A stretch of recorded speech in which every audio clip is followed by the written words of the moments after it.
மா ஓ என்னப்பா என்னம்மா இன்னைக்கு லஞ்ச்? இன்னைக்கு வந்து பாத்தீங்கன்னா சூப்பரான லஞ்ச் வேணும். நம்ம வீட்டுல செய்யல, இதுக்கு முன்னாடி வீடியோலயே சொல்லியிருப்பேன் மெயின் பிளாக்ல.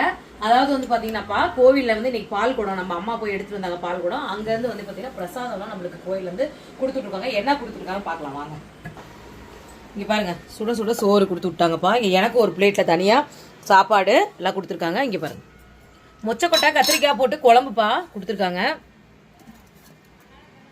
பாருங்க ரசம்ப்பா, ரசம் மொச்சக்கொட்டை கத்திரிக்காய் போட்டு குழம்பு சாப்பாடு. இங்க பாருங்க வடைப்பா, வடை லட்டு கொடுத்துருக்காங்க. இங்க வந்து பாருங்க வடகம் வச்சிருக்காங்க, வடகம் பொரியல் வச்சிருக்காங்க. அப்புறம் வந்து சாப்பாடு குழம்பு ஊறுகாய் இதெல்லாமே எனக்கு கொடுத்துருக்காங்க. தட்டில் இருக்கிறது அப்படியே பாத்திரத்துல இருக்குது. இந்த மாதிரிதான் என் கோயில்ல பிரசாதம் கொடுத்தாங்க. உங்க ஊர்ல இந்த மாதிரிதான் பிரசாதம் எல்லாம் கொடுப்பாங்களான்னு சொல்லுங்க. பாருங்க கங்கனை கட்டிட்டு வந்துட்டேன். நான் வந்து பாத்தீங்கன்னா புதன்கிழமை வந்து அக்னிக்காக எடுக்க போறேன். எல்லாருக்காகவும் வேண்டிக்கிறேன், கவலைப்படாதீங்க. வாங்க சாப்பிடலாம்.